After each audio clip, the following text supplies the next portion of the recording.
자, 제 이름은 정현경이고요. 이제 과목은 수학을 담당하고 있습니다. 지금 이투스 온라인 강의를 하고 있고, 그 다음에 강남인강도 같이 하고 있고요. 지금 하고 있는 커리큘럼은 강남인강은 자이스토리 지금 수학원 강의가 진행 중이고 5월 말에 끝나고, 이투스 강의는 지금 스타트업이라는 기출 분석 강좌를 이제 종강을 했고, 그것 이후에 지금 EBS 리빌드라는 EBS 변형 강좌랑 그 다음에 대치동 S를 저번 주에 개강을 했습니다. 대치동 S 시즌2로 선생님이 그 주간 정현경이라는 이름으로 작년에는 월간 정현경을 썼었는데요. 올해는 그 문제의 소스를 가지고 주간 정현경이라는 강의로 새로운 강의를 지금 시작하고 있는 그런 중이에요. 자, 이 이야기를 왜 했냐면 이미 수능은 시작됐고 그 다음에 포문은 열렸고 사실은 진검승부가 펼쳐질 수밖에 없다. 3월 학력평가도 끝났고요. 이제 6평 그리고 9평 경험해봐서 알겠지만 사실은 생각보다 시간이 길고 지루하지만 6월, 9월 이렇게 지나다 보면 이렇게 벌써 지났나? 눈 깜짝할 사이에 본인의 성적 향상과는 무관하게 시간을 흘러가는 그런 부분들을 좀 봤을 거예요. 너무 급한 마음을 가질 필요는 없지만 그 시기적으로 되게 적절한 자기 수준에 맞는 전략, 그 다음에 학습 습관들을 수립해서 이번 시험에는 반드시 성공하기를 바라는 마음에서 제가 이 자리까지 왔습니다. 박수로 환영해 주실까요? 네, 고맙습니다. 예, 박수를 스스로 유도하는 정현경 선생님. 아무튼 그렇습니다. 제 소개를 좀 간략하게 하면요. 우선 이투스에 수많은 강사, 수많은 강사, 오프라인 수많은 강사가 있고 요즘 선생님들이 정말 다 강의 잘하세요. 제가 보기엔. 뭐 젊은 선생님, 연배가 있으신 노련한 선생님, 누구나 지금은 수학 선생님 그러면 대체적으로 뭐 장난권이다, 대치권이다, 온라인이다 하시는 분들의 제가 보기엔 실력 차를 느끼기에는 되게 조금인 것 같아요. 단지 그분이 이제 마케팅을 잘 아니면 이제 좀 외적 드러나느냐 이런 차이가 있는 것이 사실은 대체적으로 다 실력이 높을 겁니다. 그래서 제가 고민했던 게 있어요. 정현경은 강의를 잘해요. 지금 들으시다시피 선생님의 딕션도 명확하고 목소리도 좋아서 강의 전달력은 정말 좋습니다. 그리고 항상 부족감이 있었던 거예요. 나는 이렇게 강의를 열심히 하고 잘하는데 아이들이 성적이 오르는 아이도 있고 오르지 않는 아이들도 있고 그때 고민의 어떤 결과물이 바로 뭐냐면 콘텐츠에 관련된 부분이에요. 시기적절하고 되게 시의적절한 콘텐츠를 꾸준히 만들어내고 또 영민하게 반응하면서 빨리빨리 만들어낼 수 있는 능력도 되게 중요하겠구나 해서 새로운 도전들을 좀 시작을 했었어요. 그래서 모의고사 제작도 다시 시작을 해보고 뭐 준킬러 제작 아니면 쉬운 문제 제작 어려운 문제 킬러 이런 문제들을 막 제작하면서 결국에 올해는 하나의 정점을 이룬 게 아닌가라는 생각이 드는데 콘텐츠 파워에 있어서 사실은 저는 뭐 유명세를 떠나서 사실은 선생님이 유명한 사람은 아니야. 지금 보면 그렇지 않습니까? 만약에 여기에 이름을 실명을 거론하기 좀 그런데 뭐 누구나 알만한 그 1타 선생님이라고 보통 불리는 선생님이 왔으면 여기가 미어 터졌겠죠. 근데 저는 기대한 것보다 더 많이 와주셔서 되게 고마워요. 그러니까 기대감이 있을 뿐더러 또한 거꾸로 생각해보면 불안감도 있겠구나라는 생각들이 좀 있는데 아무튼 그건 좀 다른 얘기고요. 그렇기 때문에 어쨌든 뭐 강의력과 더불어서 선생님은 여러 가지 문제들을 많이 제작하고 있다. 콘텐츠의 측면에서 많은 노력들을 기울이고 있다. 내가 생각하는 차별화는 여기에 있어요. 남들이 버스 광고할 때, 남들이 신문 광고할 때, 남들이 그 마케팅에 신경을 쓸 때 저는 그냥 도서관에 앉아서 문제를 계속 만들어 봤습니다. 그리고 선생님들과 협업해서 문제를 계속 만들어 봤어요. 비록 시간이 더디게 걸리지만 결국엔 수학의 승부는 그쪽에서 나는 게 맞다. 기출에 대한 새로운 해석과 그다음에 기출의 변형과 신규 문제에 대한 접근 그리고 교육과정의 변화에 조금 예민해져야 돼요. 이게 아무 생각 없이 그냥 옛날 기출만 푸는데 사실은 기출문제가 중요하지 않다라고 얘기를 하면 이게 좀 총알 맞습니다. 예. 한번 그거 얘기 잘못했다가 엄청 당했어. 근데 기출문제도 잘 선별하는 눈도 사실은 좀 필요한 경우들이 있어요. 그러니까 컨텐츠에 대한 명확함이 좀 필요하고요. 공부할 때도 무지막지하게 이것저것 다 하는 것이 아니라 나에게 맞는 게 뭔지, 내 수준에 맞는 게 뭔지, 이 시기엔 그럼 어떤 것이 적합한지를 사실은 계산하고 계획하는 게 되게 중요해요. 남들이 만들어 놓은 것만 따라가는 것이 중요한 게 아니라. 아무튼 이 정도까지 얘기하려고 합니다. 어쨌든 저는 22년간 강의를 하고 여러 가지 노력들을 했다라는 얘기를 하고요. 여러 가지 것들을 많이 만들고 있고 올해도 뭐 제작할 게 좀 많아서 잠깐 소개를 하고 갈게요. 대치동 S 그 시즌2는 이미 발간이 됐고 강의 중이고 대치동 S 시즌3는 9회분의 제작을 끝냈습니다. 벌써. 그리고 스피드 1750이라고 그래서 그 모의고사에 소외된 중하위권 친구들이 있더라고요. 30문제를 가져다 던져줬더니 10문제만 풀어. 얼마나 돈 아깝습니까? 그래서 그런 친구들을 위해서 만들어진 1750 모의고사 그 다음에 사실은 대부분 학생들이 풀지 못하는 문제가 있죠. 30번, 22번, 올해는 15번도 만만치 않을 것 같아요. 그래서 그걸 아예 빼고 킬러 없는 모의고사를 제작을 했고 그것도 6회분 완성이 됐고요. 어썸 랑데브 모의고사 작년에 욕을 엄청 얻어먹었습니다. 어려워서. 그래서 올해는 조금 난이도를 낮춰서 어썸 랑데브 모의고사 5회를 좀 제작을 했고요. 이 두 부분 좀 기억해 주세요. 매일 기출 10제, 매일 준킬러 10제도 지금 제작해서 이제 업로드가 돼 있는 상태에서 이렇게 많은 자료들이 만들어지고 있다가 저의 이제 장점입니다. 여기까지는 내 자랑과 소개를 끝내겠습니다. 끝낼게요. 자, 이제 정말 중요한 얘기.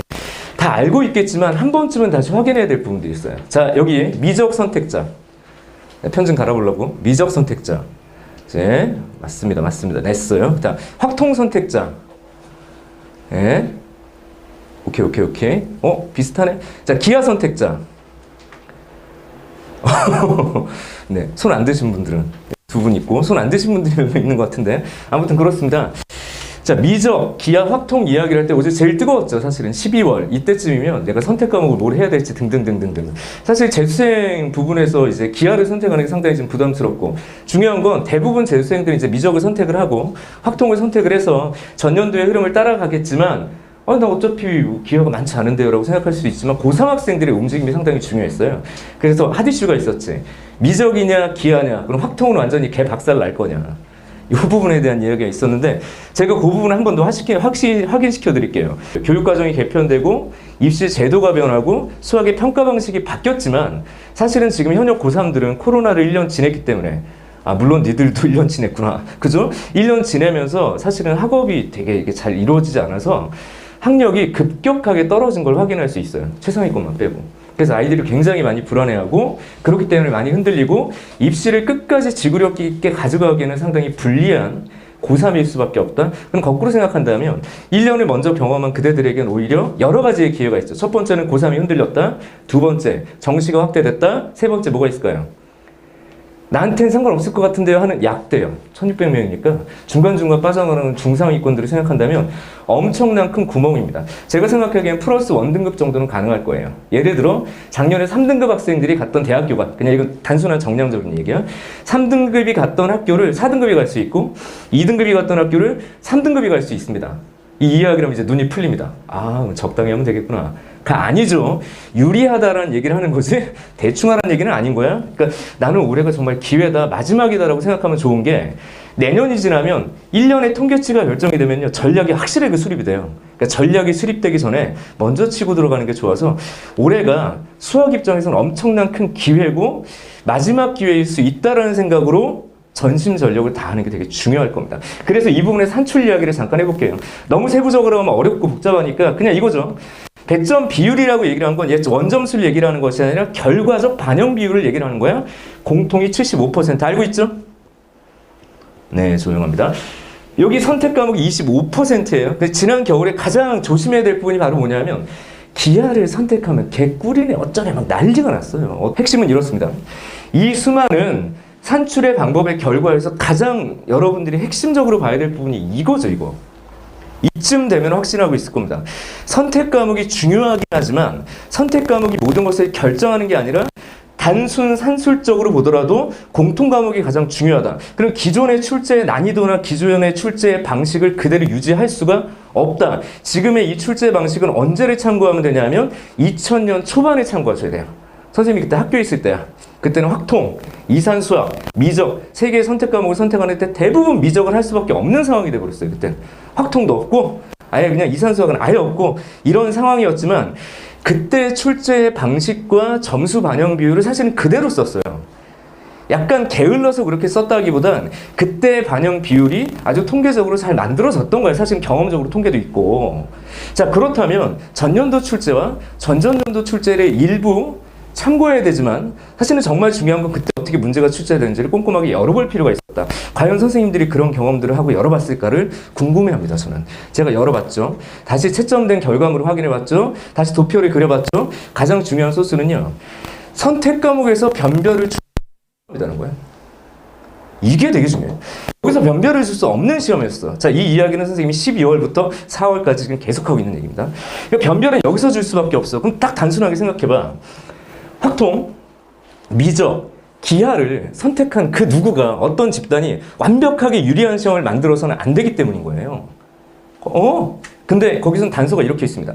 공부를 많이 한 친구들이 점수를 잘 맞을 수 있도록 형평성 있게 이것들의 반영 비율을 만들어놨다? 그들은 경험적으로. 하지만 선택 과목에 따른 유불리로 가서는 안 되기 때문에, 그렇잖아요. 야, 이번에 미적이 완전히 막, 다음에는 막 기하가 막, 이럴 수는 없는 거야. 그래서 얘들의 산출 방법을 어떻게 바꿨다? 이렇게 바꾸죠. 아니, 넘어가? 이거 말고. 이것도 보기 참 그래. 그죠? 예. 뭐, 너희들 확통도 같이 공부했던 친구들이 대부분 많으니까, 뭐, 일반적인 표준화 얘기인데, 결과적으로 얘는 뭐 해야 돼요? 25%인 선택 과목의 반영의 방법이에요. 근데 거기 뭐가 들어가 있죠? 공통 과목의 표준 편차와 그 집단에 공통 과목의 평균이 들어가요. 그러니까 1차적으로 확통 아이들이 선택 과목에서도 깎일 수밖에 없어. 얘 때문에. 그쵸? 내가 이따 또 보여드릴 건데 상당히 충격적인 결과가 나옵니다. 아무튼 확통이 그 공통 수학 에서 원점수가 낮을 수밖에 없잖아. 그러니까 25%인 선택 과목에서도 깎아먹을 수밖에 없다고. 내가 맞죠? 그러니까 확통이 불리한 게 맞아. 어떤 전제하에? 확통은 시험을 못 볼 것이다 라는 전제하에 가는 거야. 확통 기분 나쁘지? 확통 손 들어봐. 기분 나쁘지 않습니까? 뒤집어야 돼. 니들이. 그러니까 열심히 하라고. 아무튼 그렇습니다. 근데 확통 또 걱정하지 않으셔도 되는 게 절대적으로 그럼 불리한 요거 있어요. 공통 과목의 표준 편차. 이건 또 왜 넣었을까요? 확통 애들이 다 바닥을 깔면 안 돼서야. 표준 편차란 뭐냐 하면 흩어짐의 정도죠. 그러니까 점수 편차가 많이 벌어져 있으면 이쪽 점수에서 플러스가 되겠지. 그러니까 확통을 하나 깎아먹고 다행히 얘가 늘어나죠. 왜? 못하는 친구들은 계속 못하지. 확률 선택, 확통 선택자의 50%는 제가 보기엔 거의 미안합니다. 수포자예요. 그러니까 낮은 아이들은 계속 낮고 잘하는 아이들은 그래도 존재해요. 편차가 크기 때문에 표준 편차 값이 상대적으로 미하는 또 뭐야? 미적이랑 기하보다는 더 커집니다. 그러니까 확통은 절대적으로 불리한 게 아니라 내가 점수를 못 받으면 불리한 거예요. 여기가 있으니까. 그래서 확통은 무조건 점수를 다 깎아먹을 것이다가 아니라 유리한 거 하나랑 불리한 게 하나가 있다. 전체적으로 불리한 게 맞지만 그렇다고 해서 상위권이 완전히 불리한 것이냐라고 보기엔 좀 힘들다라는 거야. 그렇게 산출을 했기 때문에. 맞죠? 그런 상태야. 어쨌든 여기서 또 중요했던 게 앞에 있었던 이 25%를 다시 보셔야 돼요. 이게 단순 정량화 비교가 75대 25구나. 그게 아니지. 이게 더 커지죠. 얘 점수가 얘 산출 점수에 영향을 주니까 얘는 더 산술적으로 쪼그라든다고. 내 말 이해돼? 그리고 뭐가 중요한 거예요? 공통 수학원이 튼튼하냐가 우선이야. 이게 우선인데 미적이 개꿀이야? 기하. 이거는 그냥 본인이 잘하는 거 선택하면 되는 거잖아. 근데 그걸로 겨울을 다 보내더라고요. 그 많은 유튜버들이 기하가 유튜버를 조심하십시오. 저도 유튜버입니다. 여기 몇 명이야 오늘. 어쨌든 제가 지금 608명이거든요. 구독자가. 오늘을 기점으로 620명 정도를 기대해 봅니다. 내가 너희들의 능력을 믿어볼게. 유튜버를 조심해야 됩니다. 나는 조심하지 마. 어쨌든 그 어썸 현경을 좀 클릭해 주시고요. 좋아요와 구독을 좀 부탁드립니다. 좀 넘어갈게. 여기까지. 농담이에요, 농담. 뭐 하다 그랬니? 아무튼 그렇다. 그래서 공통 과목이 중요하다. 그래서 누가 잘할까는 집단의 움직임에 따른 건데 제가 이따 표 보여드린다고 그랬죠. 누가 유리할 것이냐 이제 결론을 내드릴 수 있겠고요. 제가 그래서 겨울에 막 계산해 봤는데 사실은 크게 차이가 안 나. 이번에 결과 뭐 메가스터디나 우리 이투스 들어와 보세요. 원점수 차이가 그렇게 많이 안 난다고. 확통 1등급조차도. 그러니까 이건 별로 그렇게 큰 차이 안 나고요. 표준 점수 차이도 그렇게 크게 나게 될 수가 없으니까 상위권 아이들이 막 기하로 싹 몰리거나 아예 기하에 안 몰리거나 갑자기 느닷없이 확통 아이들이 막 상위권이 몰리거나 하는 그런 완벽한 몰입의 상태가 아니라면 이게 차이가 크게 날 수 없는 구조예요. 쟤들이 바보가 아니잖아. 그죠? 그런 상태야. 그래서 뭐 장단점들이 있을 텐데 이런 것들은 이제 겨울에 다 결정을 했을 거고 그런 장단점에 의해서 여러분들이 과목을 잘 선택을 했을 거야. 어쨌든 포인트는 이거예요. 얘들아 잊지 마. 잊지 마. 공통 수학 원투야. 그리고 이번 3평을 통해서 약간 도드라진 측면이 있어. 우선 3평에 대한 분석, 3평 문제를 보셨긴 했을 텐데 몇몇 친구들은 뭐 쉽다, 뭐 이 정도면 됐다라는 표현들이 있을 수 있긴 한데 지금 현역 고3들이 봤던 점수의 분포 상태를 기반으로 예측을 좀 해볼게요. 자, 요거 보자. 1등급 컷. 요거는 예측하기 진짜 힘듭니다. 이 사이트별로 뭐 자기 마음대로 막 적어놔서 어떻게 되는지 모르겠어요. 근데 아마 원점수 85점 근방이고 밑으로 가봅시다. 이게 중요해요. 대박! 내가 생각한 것보다 더 벌어졌어. 자, 요거는 대회비라서 선생님이 완전한 데이터를 가져올 수는 없고요. 내가 또 다 계산해줘야 하는데 어머나 어디 가니? 이건 좀 이따가. 여기 보시면요, 이제 미적, 기하, 확통 그래서 공통 점수의 평균 차이가 미적이 좀 도드라지게 높았어요. 현역 고3이 높았고 기하가 이렇게 됐어. 그동안 유튜버들이 떠들었던 얘기가 완전히 뒤집힙니다. 뭐 기하가 개꿀이네 어쩌니. 그놈의 꿀은 다 어디 갔어? 확통 뭐 아셨겠지만 뭐 확통의 점수가 제일 안 좋아요. 근데 편차가 내가 생각한 것보다 좀 많이 나와. 자, 지금 얘기한 건 내가 전체 데이터를 분석한 게 아니라 내가 입수한 데이터만 본 거기 때문에 절대 데이터는 아니고요. 한 6점에서 7점 정도 차이 나는 거예요. 공통 범위가. 내가 생각한 것보다 너무 많이 벌어졌어. 근데 더 중요한 건 이 둘의 차이는 10점 가까이 나. 그럼 이게 뭐 어떻게 되니 이거? 15점 이상이에요. 원점수가 어떡하냐 애들. 너무 못 봤어요. 미적이 잘 봤다기보다 전체적으로 점차가 너무 많이 나. 그래서 그런 데이터를 보면서 확실하게 더 벌어지겠구나라는 생각이 들었고, 이제 재수생의 움직임에 따라서 이게 많이 차이가 날 수는 있긴 한데, 사실 재수하는 친구들이라고 해서 다 상위권이 있는 게 아니잖아. 전체적으로 중위권 친구들이 상당히 좀 두터운 상태이기 때문에 들어가더라도 이걸 뒤집기는 좀 쉽지 않을 것 같고요. 특히나 우리가 그 재수하는 친구들 이걸 선택하는 건 상당히 부담돼요. 그죠? 많이 부담돼요. 그죠? 그러니까 기하 선택 비율은 더 쪼르들어갈 수밖에 없어. 그렇다면 이 상황을 뒤집기는 힘들 것 같고요. 뒤집기에는 너무 편차가 좀 많이 나와서 상당히 의아했습니다. 좀 더 밑으로 가볼게요. 그래서 봤더니 이거는 저희가 예측할 수 있는 게 전국 단위로 이미 선택 과목을 선택한 학교별 데이터가 있잖아요. 열어보면 다 나와요. 그래서 보니까 35%고 생각보다 적었어요. 그렇게 막 끌어당기고 했는데도 6%밖에 안 됐고, 확통 선택자는 어쨌든 전체적으로 어쨌든 많아요. 60% 가까이. 그래서 4대 6 제가 예측했던 부분이고요. 미적의 일비 인원이 결국엔 그 6평 근방에서는 2월을 넘어갈 거예요. 고3 아이들이. 근데 많은 분들이 그렇게 얘기를 해요. 미적 공부하다 힘드니까 기하 갈 거야. 이렇게 생각을 하는데, 학생 입장에서 내가 이과다? 미적을 봤는데 4, 5등급이 나왔어. 6평이야. 기하로 갈 수 있을까요? 내가 고3이 힘들 것 같아.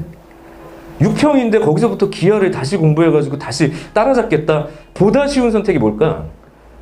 옛날처럼 확통으로 넘어갈 가능성도 생각을 아예 안 하더라고. 그러니까 확통이냐 기하냐로 봤을 때 미적 인원이 대부분 기하로 갈 거다 이렇게 생각하는데 저는 반대예요. 결국엔 교차 지원이라고 표현하진 않지만 확통도 열어놓은 학교가 인서울에 많기 때문에 많이 갈릴 것 같아. 그러니까 무조건 이과 친구들이 기하로만 간다라는 생각을 저는 하기 힘들 것 같아요. 그리고 이동이 아예 불편할 수도 있을 것 같고.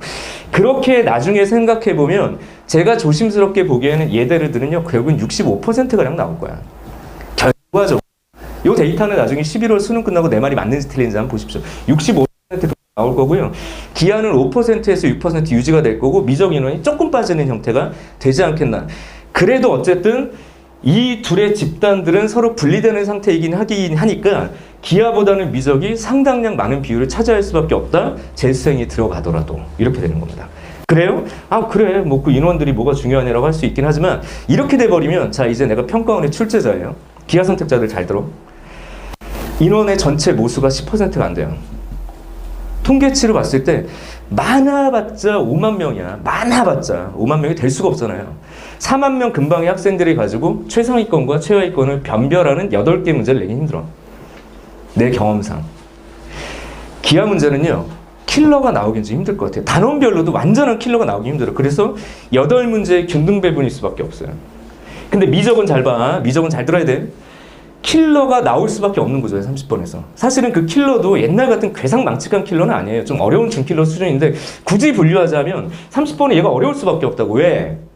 의대 갈라야 되고 최상위권 갈라야 되고 충분히 모수가 명확하다고 얘들은.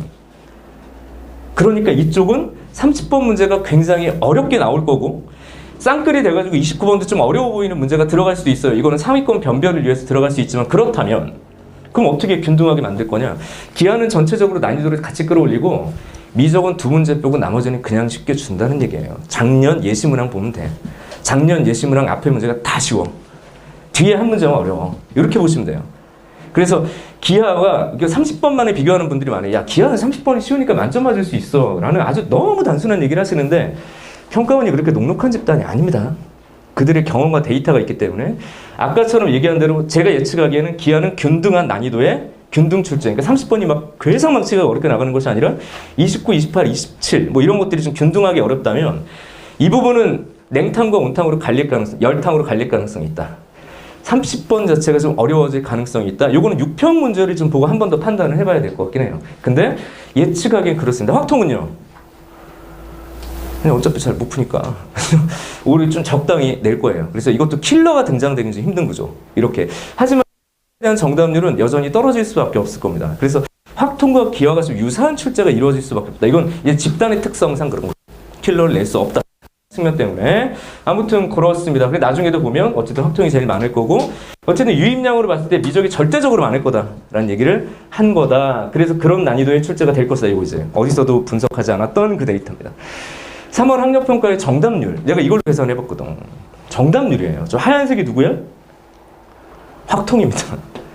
완벽하게 밑에 다 받쳐주고 있죠. 근데 여기서 정말 관심 가져야 될 부분은 뭐냐면 확통 선택자들 잘 보셔요. 여기야 여기. 여기 번호가 몇 번이냐면 싹 내려. 8번 9번. 8번 9번이면 쉬운 문제입니까? 어려운 문제입니까? 그냥 쉬운 문제 수준이에요. 풀 수 있는 거야. 근데 거기서부터 이제 가시죠. 그냥 돌아가십니다. 그냥. 편차가 확 벌어지니까 어려운 문제 같은 경우는 오히려 편차가 좁은 거라고 봐야 돼. 어려운 문제니까. 근데 이쪽 부터 벌어지면서 어려운 3점 파트에서부터 방어가 안 된 거예요. 확통이. 그러니까 확통 선택자들은요. 적정한 수준에서 중상위권 이상의 공부를 중상위권 성적이 나올 만큼의 어떤 적당한 수준의 공부를 우선 이 위기를 넘기는 것만으로도 등급을 좀 바꿀 수 있는 부분이 있어. 확실히. 예전만큼은 아니지만 여기가 방어가 안 됐다 보니까 애초에 손을 못 댄 거죠. 그럼 여기서부터 찍은 거야 애들이 대부분. 맞아? 선생님 우리는 안 그럴 건데요. 이렇게 말할 수도 있긴 하겠지만 재수생의 유입량이 절대적으로 높은 편이 아니기 때문에 이 그림이 비슷하게 그려질 거라고. 근데 여기가 이렇게 벌어졌다? 여전히 수포자는 많을 것이다. 그러니까 어디가 이득이라고요? 그럼 걔들은 안 할 거라고. 끝까지. 정말 대단한 애들이에요. 정말 의지가 정말 강해요. 의지. 안 하려는 의지. 너무 강합니다. 얘들은 계속 안 할 거야. 편차가 벌어져. 그러니까 절대적으로 불리하지 않다고. 걔들이 원점수를 깎아먹지만 걔들이 편차를 벌려놓으니까 내 원점수가 올라가면 확통 2등급 이상 정도의 표준 점수는 손해될 게 없다고요. 1등급 맞기가 힘든 건 맞아요. 그건 맞아. 그래서 최저를 맞추기가 되게 힘든 부분이 맞지만 그건 사실은 약간 현역 쪽에 가까운 얘기잖아. 수능을 준비하는 입장에서는 어쨌든 확통은 우리만의 리그가 있는 거니까 2등급 이상은 상당히 평이하지 않죠. 상당히 잘 맞을 수 있다. 그리고 그 안에서의 표점은 절대 이과에 비해서 손해가 될 수가 없다고. 그러니까 이런 위기감들이 결국엔 기회가 될 수 있다라는 측면을 얘기를 한 거고요. 오른쪽도 가볼까요? 여기는 봐봐. 들락달락하죠. 내가 얘기했던 게 눈으로 보이잖아. 뭘까? 여기는 차이가 별로 안 느껴지는 게 맞지. 왔다 갔다 하잖아요. 교차가 이루어지고. 교육청마저도 계산을 한 거야. 여기서부터 내 뇌피셜, 소설을 쓸게요. 여기서부터는 사실이라고 말할 수 없는 소설. 아마 평가원이 아니면 교육청이 부담을 느껴서 평가원에 어떤 좀 지침이 있는가 이런 것들을 물어봤을 가능성이 있어. 그러니까 몇 가지 언지를 줬을 가능성이 있다고. 이런 식으로 출제가 되어야 될 것 같다. 그게 있었을 것 같다는 생각이 들어. 그냥 자기들 마음대로 문제를 낼 수가 없고 부담이 없고 3월 학력평가인데도 관심을 받고 첫 시험이니까 욕은 욕대로 얻어먹을 거고 그러니까 잠을 거나 잠을 쓸 가능성이 있어. 여기서 보니까 그런 것 같아요. 결국 선택 과목에서의 변별을 많이 갖고 가지 않는 시험이 될 거야. 나중에 6평도 이렇게 그려질 거고 9평도 이렇게 그려질 거고 수능도 이렇게 그려질 거라고. 뭐 어려운 건 어려운 거고요. 맞지? 근데 진짜 애들이 점수 벌리는 여기라고. 지금 잘 보세요. 이쪽 다. 22번까지. 어디 갔습니까? 여기까지 해서 편차가 확실해. 그럼 가운데가 누구예요? 딱 봐. 기하야. 여기서 내 예측이 조금 그랬어. 이게 내 되게 가까울 줄 알았거든요. 고3 아이들은 상대적으로 기하 선택자들이 미적보다는 약간 학력이 조금 떨어진다로 보는 게 타당합니다. 그래서 이제 기하를 선택한 친구들 같은 경우는요. 수능에만 올인하는 고3이기 때문에 정말 냉정하게 내가 쟤들을 이길 수 있는 점인지 이거 좀 잘 보셔야 될 것 같아요. 근데 변별은 이쪽이 아니야. 기하 공부해보는 친구들 알겠지만 이쪽이야. 수원수투. 난이도의 변별이 엄청 날 거다. 점점 이쪽이 어려워질 거다. 그리고 내가 조심스럽게 예측하는 건 30번보다 더 어려운 22번을 눈으로 목도하게 될 것이다. 수투 문제. 그래서 기존 기출이 약간 무기력할 수도 있다. 왜? 기존 기출 22번류의 문제는 나형용이었어요. 그 나형용만 가지고 이과를 변별할 수 있을까요? 안 될걸? 그래서 몇 가지 변화가 있을 거고 6평에 다소 충격적인 22번의 비주얼이 보이지 않을까. 이전에 보지 못했던 신유형처럼 보이는, 그리고 아니면 기존에 풀던 패턴이긴 하지만 문제 호흡이 상당히 길어지는 형태로 뒤에다 뭔가 덕지덕지 붙을 가능성이 있어서 그 부분을 준비하는 상위권 친구들이라면 사실은 친구 문제를 좀 많이 접근해 봐야 되는 거 되게 낯선 상황들 있죠. 못 본 것 같은 거. 그러니까 이거는 수능형이네, 이건 아니네 이런 식으로 되게 복잡한 그 지저분해 보일 수 있는 문제마저도 섭렵하는 게 맞다. 근데 중위권 친구들은 사실은 그게 중요한 게 아니기 때문에 그럴 수 있겠구나라고 생각하고 나중에 준비하시면 될 것 같고요. 아무튼 그렇습니다. 이 안에서의 변별이 명확할 거고 6평, 9평도 이런 류의 그래프가 그려질 것이다 라는 것이죠. 어쨌든 미적을 선택한 친구들이 항상 이렇게 위쪽에 좀 차지하고 있는 걸로 봐서 고3도 흠프가 이렇다. 재수생이 들어가도 이 상황이 더 벌어질 가능성이 좀 높다라는 게 선생님의 이야기입니다. 이 정도면 눈으로 확 그려져. 선생님이 했던 이야기가 그냥 말로만 들어가는 것이 아니라 데이터로 보여지는 거니까 어느 정도 좀 확신할 수 있을 것 같아요. 그래서 당부드리는 게 뭐 잘하고 있을 것 같긴 한데 내가 이제 선택 과목을 공부 알아라가 아니라 전체 공부 비중상 수원 수투에 대해서 특히 이과 친구들은 너무 만만하게 보는 경향들이 있을 것 같아요. 근데 그러면 안 될 거다라는 얘기를 해보려고 하는 겁니다. 예를 들어서 고난도 점화식 최근에 나왔던 킬러 형식이나 준킬러로 출제됐던 점화식 같은 경우는요. 이과에게 오히려 불리할 수 있어. 미적처럼 어떤 논리를 가지고 논증하여 가는 것이 아니라 꼼꼼하게 계산해서 가는 거니까 뭐 상위권이고 중위권이고 섞여서 틀리게 되거든요. 등급 갈릴 가능성이 있고. 두 번째, 작년 9평 맞나? 9평 21번이었던 것 같아요. 삼각함수 문제를 복잡하게 냈더니 애들이 다 돌아갔습니다. 막 허세 가득했던 이과 애들이 겁내 틀리더라고. 응? 사실 문제가 그렇게 어렵나 싶었어, 나는 그게. 표현이 좀 복잡했죠. 집합의 포함관계. 집합의 포함관계를 가지고 어떤 그래프를 예측하도록? 그럼 삼각함수의 주기성과 대칭성만 잘 공부했으면 됐는데 뭔가 문제가 어색하니까 미안해요. 허세 가득했던 이과 상위권 애들이 광탈이에요, 광탈. 자, 두 번째 주제. 삼각함수 그렇게 내면 다 날아간다는 얘기야. 그리고 세 번째. 2번 3평에서 독특했던 두 문제가 있습니다. 3평 풀어본 사람. 안 풀어본 사람들 있네요? 3평 안 풀어보셔도 됩니다. 아무튼 풀어봤죠. 거기에 뭐가 독특했냐면 15번하고 21번. 이거 혹시 안 푼 친구들이 얘기해도 되죠? 스포일 안 푼 거 니들 잘못이니까. 하여튼 내가 얘기할게요. 15번, 21번에 도형 문제가 나왔는데 이 부분에서 선생님이 좀 약간 좀 그랬던 게 점화식이 어렵게 안 나왔고 원래는 점화식이 좀 어렵게 나오고 지금처럼 삼각함수 좀 어렵게 내서 난이도를 막 조절하고 수투는 그냥 나오던 대로 나왔어요. 뭐 새로울 거 없이. 그래도 이제 어쨌든 수투 좀 어렵게 냈고. 근데 문제는 15번하고 21번이 도형 문제였는데 약간 중학교 기하 문제 같이 생긴 거 그리고 제일 정답률이 낮았던 건 21번 도형 문제였습니다. 이 사람들의 의지만 좀 생각해보면 이런 거였던 것 같아. 수원에서 변별력을 둘 수 있는 게 지금 얘기했던 뭐 삼각함수나 점화식, 일반적으로 생각하는 뭐 수투의 고난도 문제, 이런 형태의 문제에서 도형에 대한 강화를 조금 고집했던 것 같아요. 근데 의미가 있어. 어떤 의미가 있을까? 올해는 작년과는 다르게, 잘 들으세요. 사인 법칙과 코사인 법칙을 활용하는 고난도 문제가 작년 수능에는 출제되지 않았다고 보는 게 좋아요. 교육청에서 몇 번 준킬러에서 퍽퍽 치고 들어왔다 이렇게 했었는데 결국엔 첫 해였잖아, 작년이. 그러니까 삼각함수 고난도 문형을 집어넣을 수 없었을 거예요. 평가원 입장에서. 자, 올해 두 번째입니다. 두 번째예요. 그러니까 사인 법칙, 코사인 법칙, 삼각함수가 새로 편입된 두 번째이기 때문에 예전의 경험에 의하면 두 번째부터 난이도가 이렇게 조금씩 올라가. 그렇다면 작년 기준 출제됐던 교육청 수준 난이도 이상의 문제가 출제될 수 있다. 그리고 이번 3월에서는 그걸 확실하게 보여줬어요. 도형 문제 가지고 휙휙휙 건드리면 아이들이 또 샥샥샥 떨어지는구나. 준비해야 될 게 하나 생긴 거죠. 도형. 뭐라고요?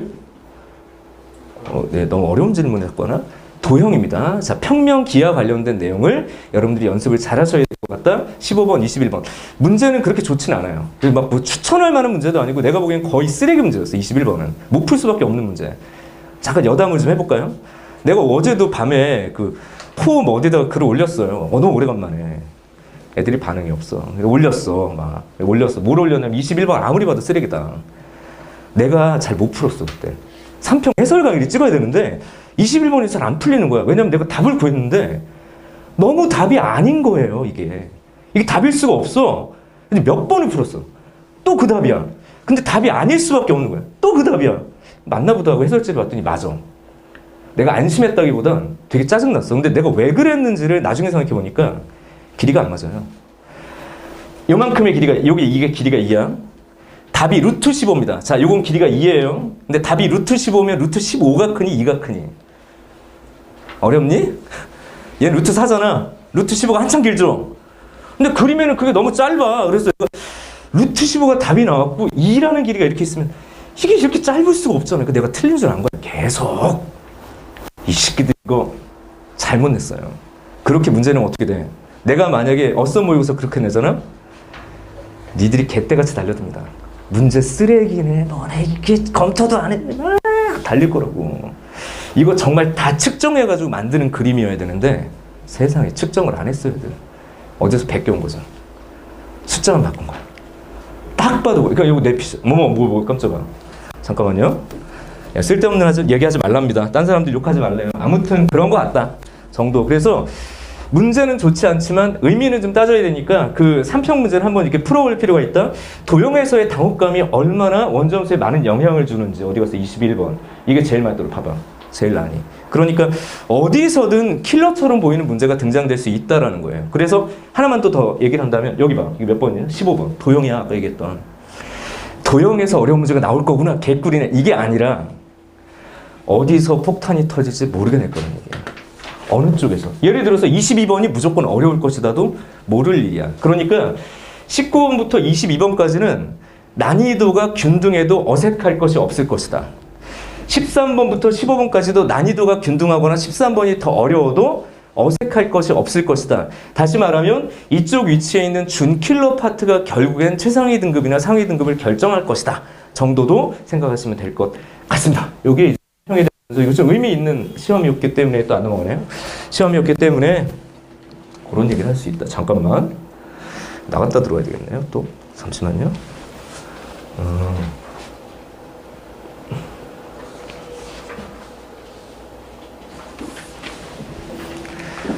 네. 그래서 뭐 이렇게 좀 전체적인 얘기를 한다면 확통은 좀 분발해줬으면 좋겠고 그거야. 그냥 분발만 해주시면 되지 않을까. 특히 공통수학 파트에서 이과랑 부딪혔을 때 원점수가 떨어질 수밖에 없다라는 걸 인정을 하지만 나도 원점수가 떨어질 거라고 생각하면 안 돼요. 그러니까 분명히 공통 파트에 대한 수학 원 되게 신경을 많이 썼으면 좋겠고요. 확통은 상당히 그 범위도 적고 그 문제풀이의 난이도가 아주 높지 않기 때문에 적정 수준에서 유사한 난이도의 문제. 예를 들면 수능 기출에 어삼, 쉬사 파트만 섭렵을 해도 사실은 30번까지 커버가 될 것 같다는 생각이 좀 들었어. 그러니까 그 정도의 난이도 연습만 잘하면 되겠고 공통 수학 파트에서 수학 원수트에서 좀 고난도 문제까지 접근할 수 있다면 표준 점수 입장에서 손해가 안 될 거니까 꼭 분발해 주시기 바라고. 문과든 이과든 선택이 뭐든지 간에 이 어삼 이쪽 파트에서 좀 빠르고 정확하게. 요번에 선생님 가르치는 친구들 중에 3점짜리 틀린 아이들을 보면 이게 틀릴 거라고 생각을 못 하죠. 답을 딱 썼어. 보기에 있어. 그럼 다시 검토 안 들어와요. 그러니까 이쪽 파트의 실수가 오히려 치명적이었다라는 생각이 들어요. 올해 작년 수강생 중에 모의고사 뭐 96점 100점 나오던 친구가 계속 있어. 그래서 뭐 1등도 하고 뭐 5등도 하고 왔다 갔다 했던 애가 있어요.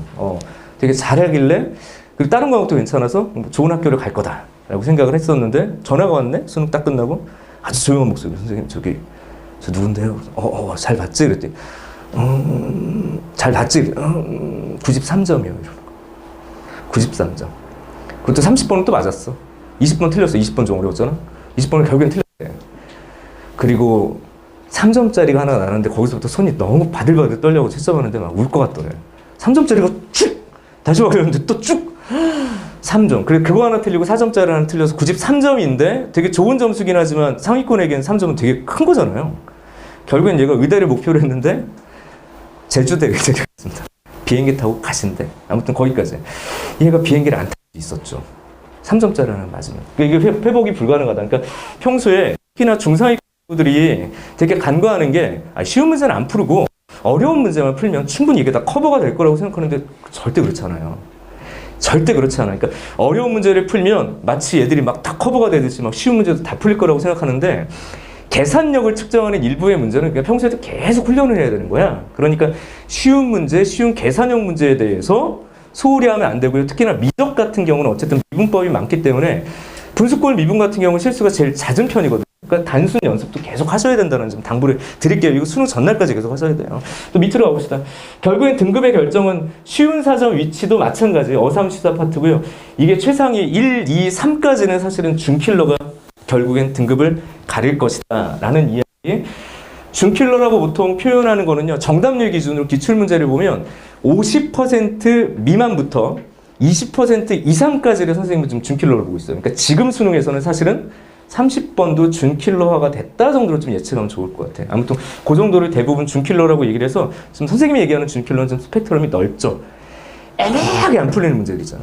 풀릴 것 같은데, 다 풀어놓은 것 같은데 한 단계 더 가는 그런 류의 문제들에서 정말 연습을 잘 하셔야 되겠고, 아까 얘기한 것처럼 기출 되게 중요하니까 기출 잘 정리하되, 분명히 낯선 상황에 대한 적응력이 등급을 판가름할 거다. 적정 시간이 지나면 낯선 문제에 대한 연습을 충분히 하셔야 된다. 제 생각에는 뭐 상위권 친구들은 지금부터 하시는 게 맞고, 중상위권 친구들은 6평이 지났다 그러면 그때부터는 기출의 양보다는 어쨌든 신규 문제가 더 많아지는 게 사실은 순차적으로 맞다. 재수생들 입장에서, N수생들 입장에서 그렇게 말씀을 좀 드리도록 하겠습니다. 모든 과목에 동등하게 적용이 되는 거죠. 아무튼 그렇고요. 이제 성적이 좀 안 나오는 친구들은요, 이제 여기서부터는 좀 뻔한 얘기야. 요거 막 어려운 거 하지 말고요. 너 요즘 뭐 듣니? 그러면 또 실명을 거론할 수 없지 않습니까? 우리 회사도 아니고 대부분 그 사람 듣잖아요. 얘기를 할 수가 없습니다. 그분의 얘기를 할 수가 없죠. 그래서 뭐 듣는데, 아니 4등급 어렵지 않니? 어려워도 다 요즘 특보다 더 많이 보니까요. 현실이니까 본대. 그래도 아니면 그 트로트 가수분 뭐 얘기 강의를 보거나, 이게 둘 중에 하나거든요. 그래서 차라리 트로트 음악 들어. 그게 나을 수도 있어. 근데 이쪽에 그 자기가 어떤지 잘 몰라. 그리고 다시 개념과 개념형 문제는 사실은 어떤 사람의 강의를 들어도 별반 상관이 없지만 이 사람이 어떤 걸 추구하느냐에 따라 조금 차이가 있어요. 그러니까 내가 상위권을 추구하는 강사인지 하위권을 추구하는 강사인지 그것만 잘 선택하시면 되고요. 그렇다면 누구를 들어도 상관없을 것 같아요. 근데 자기에게 맞지 않는 고난도 개념이나 고난도 문풀을 남들이 다 들으니까 이렇게 쓸려서 듣는 경향들인데 이거 되게 냉정하게 보셔야 돼요. 되게 냉정하게 개념과 개념형 문제만 지속적으로 반복하면서 가도 되냐? 이 경우에는 사실 N제가 없기 때문에 선생님은 그냥 센을 풀어도 된다라고 얘기를 해요. 센 B단계까지. 겁나 어렵다, B단계도. 그러니까 센하고 저하고는 전혀 상관이 없습니다. 그러니까 예를 들면 책이 없다면 이 정도. 왜냐면 또 기출문제 들고 있으면 또 정답률 10%를 짜리 막 선생님이 강의하고 있는 자기스토리도 막 섞여 있잖아. 막 어려운 게. 그러니까 스트레스 많이 받거든요. 그러니까 차라리 그럼 냉정하게 센 B단계 수준까지를 끊고 가는 게 어떨까라는 생각들이, 고비를 넘어야 되니까. 밑으로 가요. 와, 선생님 강의로는 또 따라해보겠습니다. 중요한 거니까. 어썸. 이 녀석들. 어썸. 개념. 어썸. 베이직이 있습니다. 선생님은 되게 진중하게 강의만 열심히 하는 스타일이거든. 의외로 재밌습니다. 여기까지 안네. 그다음 중위권 친구들은요, 사실은 중위권이 된 이유는 미안한데 이게 안 돼 있는 거야. 자기는 개념을 안다고 그래요. 모르는 거야. 어떻게 개념을 아는데 4점짜리 문제가 안 풀리겠어. 개념을 아는데 쉬운 4점짜리 문제가 안 풀리면 미안한데 어디서 개념을 잘못 배운 거예요. 아니면 내가 모르는 거야. 진짜 개념은 그 대사에 어떤 연결고리가 필요한 건데 아마 그런 작업들이 잘 안 돼 있을 가능성. 그래서 다시 한번 점검하셔야 돼요. 근데 조심해야 될 게 개념 공부하라고 그래서 표면적으로 교과서에 있는 책의 어떤 그 문자 그대로에 대한 판단하는 것이 아니라 이 개념이 설명하고 있는 이면적인 의미가 타단원과 어떻게 연결되는지를 내가 유기적으로 연결할 수 있는가. 말이 좀 어렵죠? 그런 차원까지가 내가 돼야 개념이 있는 거거든. 그게 안 되는 거예요. 그러니까 개념을 모르는 거야. 교과서만 훑고 교과서만 읽고 표면적인 기호의 약속을 알았다고 해서 개념을 아는 게 아니다. 그러니까 문제를 풀면서 봐요. 문제를 풀어나가면서 내가 놓쳤던 개념들을 유기적으로 연결하는 작업이 상당히 중요한 거예요. 중위권마저도. 그러면 이 경우는 2등급 맞는데도 부족한 애들을 내가 너무 많이 봤어요. 이과인데도 2등급을 맞아. 대치동에서 엄청 훈련이 되거든. 막 문제풀이는 잘 훈련이 돼. 근데 개념이 뭔지 물어보면 대답을 못해. 거기서 망가지니까 얘가 결국 회복을 못 하더라고요. 재수에도 2등급이고 상수에도 2등급이야, 걔는. 근데 나도 못 고쳐주겠더라고. 다시 돌아갈 그런 어떤 여유들이 없는 것 같아요. 끝까지 2등급이 나오는 친구들도 봤다. 아무튼 그런 경우에는요, 요거 괜찮아요. 개념과 만약에 나는 기출을 좀 많이 봐가지고 기출이 너무 익숙해서 답이 보인다. 그럼 사실은 신규 문제가 필요하잖아. 이 책이 정말 잘 쓰여졌어요. 왜 잘 쓰여졌을까요, 이게? 제가 써서 아닙니까? 잘 쓰여졌다. 예전에 어삼시사랑 좀 많이 다릅니다. 그래서 이 어삼시사가 정말 냉정한 난이도, 진짜 어려운 3점, 쉬운 4점. 그래서 중위권이 상위권으로 도약하는 고비를 넘기에는 시중 교재 중에 이 책을 대변할 만한 책은 난 없다고 봐요. 이건 정말 팔이 안으로 굽어서가 아니라 이투스북 책이네, 정현경이 전체 검수와 작업을 참여했네, 이것 때문에 그런 게 아니라 난 최근에 봤던 책 중에 중위권에게 가장 대단한, 이게 지금 내가 이거 지금 하나 산다고 해서 나한테 오는 거 없습니다. 없어요. 그러니까 냉정하게 보셔야 돼요. 그런 류의 책으로는 정말 괜찮다라는 말씀을 드릴게요. 그러니까 개념과 어삼시사가 병행되는 게 사실은 중위권에게 내가 개념이 어디가 빵꾸나는지 보기에 상당히 좀 좋았더라라는 말씀을 좀 드리도록 할게요. 그리고 하나 더 안내하겠습니다. 대치동 S 시즌2, 이거도 좀 어려워요. 그래서 조금 어려운 문제가 필요하다. 시즌2가 진행 중이다. 넘어갈게요. 다음 상위권. 사실 상위권은 뭐 그냥 알아서 하십시오. 네, 잘하니까. 근데 대치동 S 시즌2가 있다? 요거 요번 달에 발간된다 정도까지만 말씀드리고요. 상위권 친구들은 사실은 이미 어느 정보나 어떤 풀이가 좀 많이 완성이 된 상태인데, 여기 이미 1등급이 나오는 친구들에게 그냥 당부드리는 건 잘하는데 허세에 가득한 학습 방법을 갖지 않았으면 좋겠는 말씀을 좀 드리도록 할게요. 허세라는 게 뭐야? 난 항상 잘할 거다라는 생각 말고 조금 겸손하게 새로운 문제에 대해서 스킬적으로 문제를 풀어서 답이 나오는 게 중요하지 않은 문제조차도 테크니컬하게 문제를 끝내다 보면 평가원의 함정에 부딪히게 돼요. 선생님이 평가원 검수를 2번 들어갔는데 그들이 하는 행동들이 뭐냐면 바로 그 부분이야. 이게 교육과정의 명확한 논리를 설명하고 있는가? 테크니컬한 풀이로 그런 논리 없이 문제가 빠르게 풀린다? 그거 어떻게 할 거예요, 그 문제를? 그냥 삭제야. 그냥 버려진다고. 다시 만들어야 돼, 문제를. 선생님들 되게 대단한 고수들이 그 안에 있기 때문에 니들이 생각하는 것 수준 이상의 수학 고수들이야. 이거 안 돼. 근데 만약에 생으로 풀었는데 뭐 한 3분 50초 나왔어, 풀었더니. 근데 뭐 테크니컬하게 풀었더니 3분이야. 사실 그 정도는 무시가 좀 돼요. 그 정도는. 이게 테크니컬한 게 그렇게 절대적으로 중요한 게 아니니까. 그래서 어떤 사람들은 테크니컬한 교과적, 내적인 방법이 아니라 외적인 방법으로 풀었더니 문제가 풀리니까 다수 나오지 않냐라고 얘기를 하는데, 평가원의 어떤 그 출제 방식에 대해서 좀 오해하는 부분들이라고 생각했으면 좋겠고요. 그러니까 혹시 뭐 5초 만에 뭐 답이 나왔으면 상위권 친구들은 거기서 시간이 벌어졌으니까 이게 논리적인 구조상 교과내적으로 맞는지를 이렇게 조각조각 내고 이 문제의 어떤 문제를 만든 사람의 어떤 설계에 대한 부분들까지 이해할 수 있는 게 난 진짜 상위권이라고 생각이 들어. 그래서 그 설계에 맞춰서 문제가 어떤 방식으로 가지를 칠 수 있고 문제를 어떻게 만들 수 있겠다라는 생각이 진짜 상위권이에요. 문제를 잘 푸는 상위권 말고 진짜 상위권이 되기 위해선 한 번쯤은 그런 설계를 테크니컬한 것에 벗어나서 좀 봤으면 좋겠다. 허세 가득한 풀이가 들어가면요, 결국엔 중요한 부분을 놓치게 될 가능성이 있다라는 좀 당부를 좀 드립니다. 뭐 그러기에는 뭐 이거 괜찮죠. 넘어갈게요. 네, 다음. 그리고 요거 잠깐만, 내가 오늘 여기 왔잖아. 선생님 홍보도 하고 가야 되지 않냐? 자, 지금 어떤 사람의 강의를 들어줬습니다. 말할 수 없는 그분의 강의를 듣던, 우리 노래하는 우리 친구의 강의를 듣던, 누구의 강의를 듣든 뭐 상관없어요, 지금. 근데 6평이 끝나면, 혹은 5월 달에 준킬러나 킬러 문제가 필요하다면, 올해 환골 탈퇴했습니다. 선생님 원래 어썸 문풀이라는 커리큘럼을 봤는데, 이게 키워드가 너무 약하다고 그래서 고민하다가 저는 이제 악마가 되기로 결정을 했어요. 데빌스. 예, 발음은 중요하지 않습니다. 그리고 여기 영어가 어려워서 오늘 한글로 하겠습니다. 13데빌즈로 갈게요. 13데빌즈 요게 준킬러 킬러 13개 주제 집중 공략. 선생님이 문제 많이 만들었다고 그랬죠. 거기서 지어짜내고 가장 좋은 문제를 결국 어디에 넣었을까요? 대치동 S에? 내 출판사도 아닌데 안 넣었어. 분들이 들으면 안 되겠네요. 아무튼 여기 다 들어가 있습니다. 여기 앞쪽 스타트업 다 기출이야. 야, 안 봐도 돼. 상관없어. 근데 여기는 꼭 오셔야 돼요. 나의 연구실에 집약적인 가장 중요하고 트렌디한 문제가 여기 다 있기 때문에 강의 의존도가 필요하지 않은가, 강의가 필요하지 않은 상위권 괜찮고요. 일부 강의가 좀 필요한 중상위권, 그리고 상위권으로 도약하고 싶은 중위권 친구들이 6평 근방에서 꼭 좀 보셔야 될 좀 강의 중에 하나예요. 책을 3개를 구성을 했어. 준킬러 요거 본교재가 13데빌즈고요. 요 트윈스가 뭘까요? 요거 해석해봐. 트윈스. 어렵습니다. 쌍둥이요. 그죠? 똑같은 문제로 책 하나 워크북 형식이 들어가 있고, 데몬즈. 이게 뭐냐면 선택 과목 집중 공략 하나 더 들어가서 3개의 책을 세트로 구성해서 요걸 가지고 6월, 10월을 보내게. 아마 어썸 문풀 같은 경우는 선생님의 강의 중에서 가장 그 판매라고 얘기해야 되나요? 판매 빈도가 높고 가장 매출이 높은, 정말 상반기에는 내 강의를 거의 안 들어. 누가 내 강의까지 오겠니? 그렇잖아요. 지금 말씀드렸던 그분 거 듣기도 힘든데, 그리고 그 밑에 선생님 듣기도 힘든데, 근데 어느 특정 기간이 지나면 판매율가 쫙 올라가는 때가 바로 여기인데, 올해는 선생님 그걸 알기 때문에 더 신경 썼어요.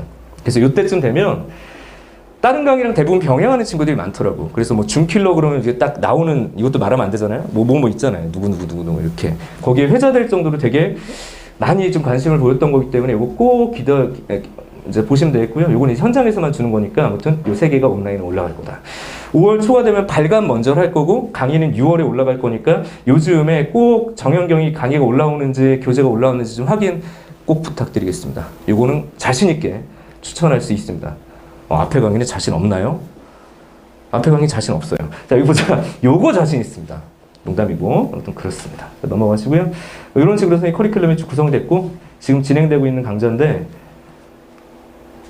됐고요. 아무튼 여기 요 파트 선생님의 모든 것들이 쭉 이렇게 사실은 대치동 S도 정말 좋은 문제가 많이 들어가 있어. 제 강의 홍보는 여기까지만 하죠. 여기까지만. 아무튼 무엇을 준비하든 충분한 어떤 문제 소스로 선생님이 갈 수 있게 뭐 커리큘럼을 준비를 했다 이렇게 좀 말씀을 드리도록 하겠습니다.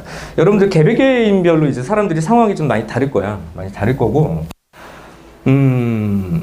이게 단순히 입시라는 게 어떤 시험만 걸쳐 있는 게 아니고 뭐 여러분들의 심리적인 상태, 뭐 외적인 환경, 뭐 가정적인 부분들 뭐 이런 것들이 막 얽혀 있는 되게 힘든 시간들이거든요. 되게 힘든 시간인데 저는 이렇게 생각해요. 그 코로나 때문에 많이 힘들었잖아. 많이 힘들었어. 선생님도 사실 너무 힘들었어요. 그러니까 뭐 오프라인에선 그래도 어느 특정 이유를 좀 가지고 온라인도 사실은 아이들이 어느 시기가 되면 참 나를 잘 찾아오고 그래서 너무 고마웠던 시즌들이 좀 있었는데 작년에는 사실은 너무 힘들었어요.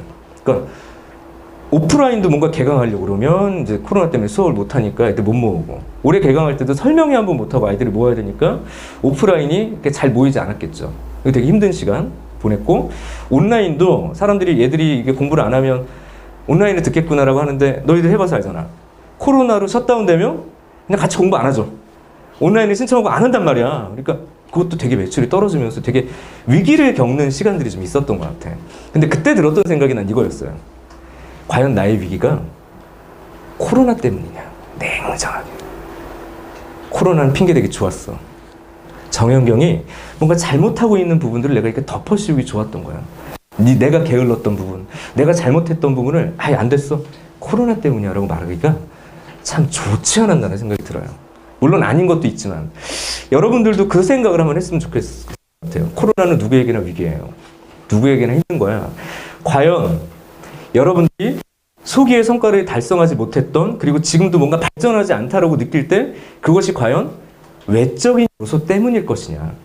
그렇게 내가 비겁하게 뒤로 숨지 않았을까를 나도 반성하고 있거든. 여러분들도 그런 반성만 제대로 된다면 올해는 반드시 이길 거라고 생각합니다. 이 위기는 끝나지 않을 거예요. 언제 셧다운 될지도 몰라. 언제 다시 학원에 다시 돌아올지, 아니면 뭐 수업이 제대로 진행될지, 아니면 그 입시가 제대로 아무도 알 수 없습니다. 아니 뭐 백신 있다면서요. 그게 언제 나한테 올지 어떻게 알아. 이 위기는 올해 계속될 겁니다. 그 와중에 항상 마음으로 준비하고요. 나의 실패는 그런 외적 요소뿐만이 아니다라는 단단한 마음, 그리고 스스로에 대한 냉철한 분석, 그리고 꾸준한 노력, 이것들을 가지고 올해는 꼭 이겨내시기 바라고요. 그리고 내년에는 아마 코로나가 좀 덜한 밝은 봄이 되지 않을까. 살면서 코로나도 없어지고 어두웠던 지난 시즌이 없어지는 되게 좋은 년이 되기를 좀 기대하겠습니다. 그리고 뭐 이제 공부하다 궁금한 부분이 있으면 한번 이렇게 같은 공간에서 뭔가 얼굴을 맞대면 했다라는 것도 되게 중요한 인연인 것 같은데, 선생님 지금 뭐 이투스 게시판이 있으니까 거기에 뭐 글을 올린다면 바빠서 답은 못 할 거예요. 다음 날이라도 답을 할 테니 거기에 이제 올리셔서 지금 오늘 내용 중에 내가 물어보고 싶었는데 못했다던가, 아니면 뭐 내가 잘하고 있는지 궁금한 위로가 필요할 때도 괜찮습니다. 선생님 진짜 미쳤어요. 같이 미치자. 이렇게 내가 올려줄 테니까 그런 식으로 거기다 올려주시면 제가 어쨌든 더 반갑게 응대를 좀 해드리도록 할게요. 그리고 뭐 더 빠른 게 있죠. 인스타그램도 있고요. 제가 매드메스로 돼 있습니다. 아니야. 정현경으로 치면 남자는 나밖에 안 돼. 인스타도 있고요. 그다음에 아까 말씀드렸죠? 어디? 따라해 봅시다. 어썸TV. 오시면 또 거기 이투스 게시판보다 더 빨리 답해드립니다. 네, 그러니까 어썸TV에 구독과 좋아요와 인사를 보내주신다면 제가 또 친절하게 답을 또 해드리도록 할게요.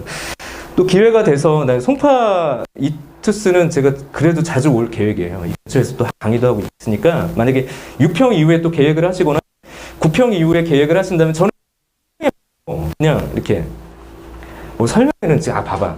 지 강의 어떠네. 막 이게 뭐냐 이게? 그죠? 장사꾼이야. 그지? 이런 거 말고 전반적인 얘기 말고 정말 너희들한테 필요한 얘기들이 필요할 테니까 그 즈음에는 좀 이렇게 1대1 형식으로 상담 계획을 잡거든요. 통파는 꼭 오겠습니다. 아셨죠?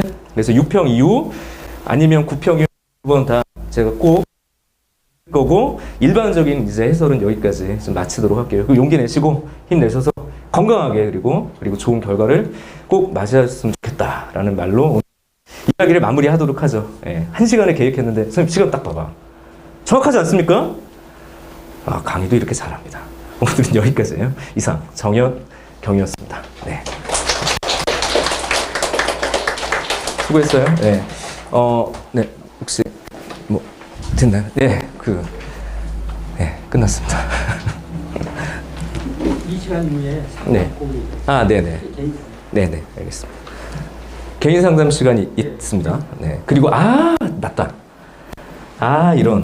내가 질문하고 답하는 친구들에게 책을 주려고 그랬는데 요거 상담하면서 제가 과목 물어보고 오는 친구들에게 좀 주도록 할게요. 네네, 알겠습니다. 저거 깜빡하고 개인 있었네. 상담 혹시 지금 궁금한 거 개인적으로 1대1 상담 하거든요. 그래서 이런 대로 글을 써서 사인도 자기가 잠깐만요. 갖고 있는 분들과 사인도 잠깐만. 그리고